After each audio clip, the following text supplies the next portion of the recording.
Hi guys, it's me and I'm right in front of my computer. I'm actually super stoked for this because I haven't watched a Sky News video in so long, and I'm a millennial, you know, so I really should be watching them because it's really hard for millennials to see conservative as an option these days, guys. So without further ado, for so long that when you're young, you lean left.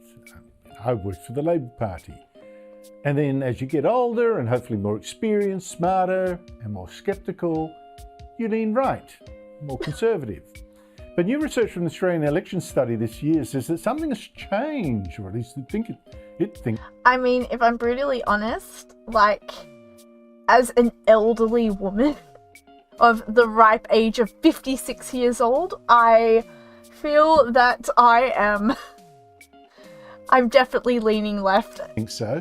Millennials, that's people aged between 26 and 41 now, are actually getting less likely to vote Conservative. 2 decades ago, 35% voted for the coalition, but the last election, even fewer did, just 20. The reason why is because we have this magical thing called the internet now.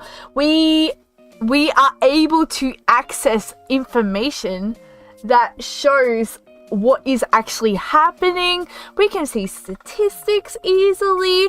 We're not just like coddled into what our television say anymore. 7%. Joining me is Daisy Cousins, a millennial who's a Sky News contributor with her own video channel. Daisy Cousins, what are we meant to conclude from this? That people no longer get wiser and more conservative with experience? Oh, look, it's a funny one, isn't it, Andrew? I really do weep for my generation. I tend to consider myself a bit of a minor that is millennial in name only. I'm much more of a baby boomer at heart, certainly. Oh my gosh, like, the amount of cringe that I'm feeling right now. Although I kind of do dig her dress, like, not gonna lie, I do actually quite like her dress, but like the fact that she's like, I'm a baby boomer at heart and all that, it's just... But it is an interesting one. I think in the case of Australia, there's a number of factors. The first and most obvious one is just a total lack of good conservative leadership at a political level. I mean, you know, the most conservative person, aside from Peter Dutton in the Liberal Party right now, seems to be Simon Birmingham. I mean, for goodness sake. Whereas you look at, say, overseas, Ron DeSantis, for instance, gets millennials to vote for him. Georgia Maloney does. But in Australia, they don't have any of that good leadership. So that's because conservatism is kind of shit. Young people, millennials, don't actually have an example of what conservatism is, so they habitually vote left-wing. So there's that. The second thing... But, like, in the same sense, couldn't you be a leader? Like, let's be realistic here. Like, you're a millennial who has a YouTube platform, apparently, and you're not a leader in your conservatism. Like, I mean, I would argue that Friendly Geordies, who I've mentioned on this channel before, is a leader in his side. So, like, why can't you be for your community? That's kind of like... That's just a self-diss. And I think this is actually, certainly globally, in the West, is that millennials are missing two of what I think are the key conditions. Are we real? Like, would you really consider us the West? Like, yeah, we speak English, we have similar platforms and all that, but I feel like that we certainly differ from the rest of the West. Like, realistically speaking. People rightwards as they get older, certainly fiscally. And that is, one, owning a house, and two, having a child. Generally speaking, I think when you get married and you have children and you buy a house, you realize those are huge increased expenses. When you realize how much everything costs, you're desperate to vote for political parties who aren't going to tax you as much, so you can afford to pay for everything. But like, conservatism, like, the conservative parties do tax you. What are you talking about?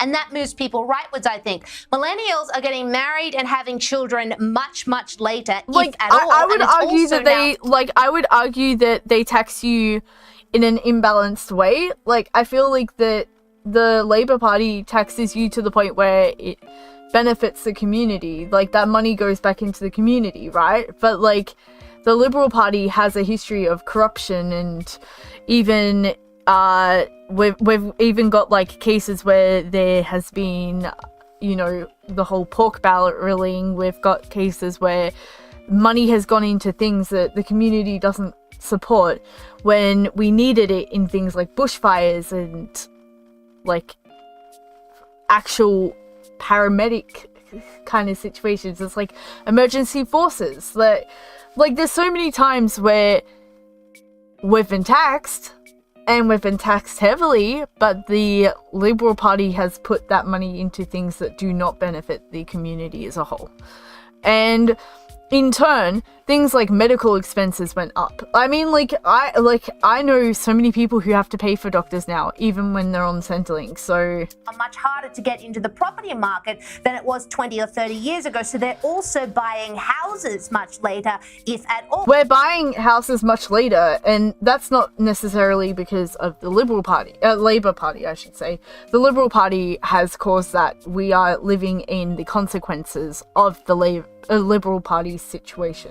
So they're missing those two key conditions that tend to push people rightwards. And that was all because of the right side. You've got that coupled in Australia with the lack of conservative leadership, and you add to that a thick layer of mass media, of social media, of woke Hollywood celebrities, of left, just cultural stuff.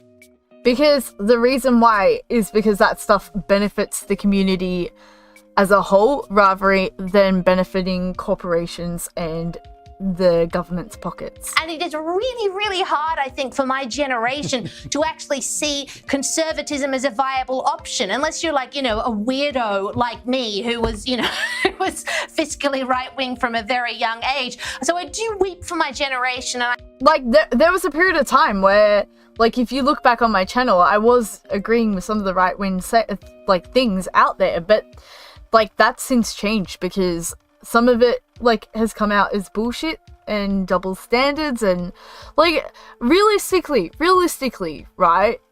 You look at the government at the moment versus the government before. The government at the moment is getting all this slaughter because of the consequences from the government before, and you're wondering why we don't trust the media. You're wondering why we don't trust like people of the older generation.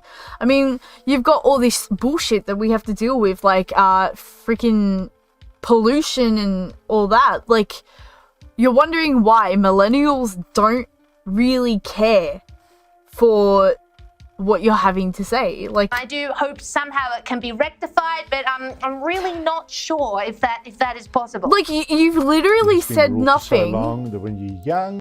Me as a millennial, like I'm a millennial myself, and you've literally said zilch, like complete nothing to convince me of why I should see your perspective. Like how is any of that relevant to me? I mean, I can't afford a house, so why would I go buy a house? I can't afford like to raise a kid, so why would I have a kid? Like, of course, we're having things later because we can't afford it. And that was because of a 10-year freaking Liberal Party term. So why would you think that somebody like me would want to go to your side? And like, I am asking you, Daisy, why do you think that I would want to switch teams? You know? There is nothing over there for me, because obviously everything that you've said is nothing of substance. We do have evidence that hospitals were under stress because of the fact that the Liberal government pulled fundings. We do have evidence schools were under stress because the Liberal government pulled fundings. We do have evidence that the fire department was under stress because the Liberal government pulled fundings. Like, what more do you see? Like, we all feel that there is so much bullshit, that we're so fatigued and so exhausted that why would we care about your side? Because honestly, there's no reason. Like, there's no reason to want things to stay the same. And yeah. Anyway, I guess that's all I have to say. I hope you enjoyed this video. I do Twitch stream when I can, and I do make videos. I do post TikToks and all that. So I guess without further ado, I will see you later.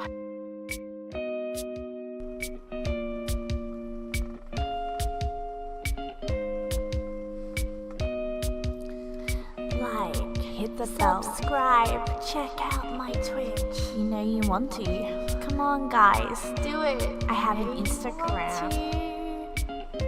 You know you want to.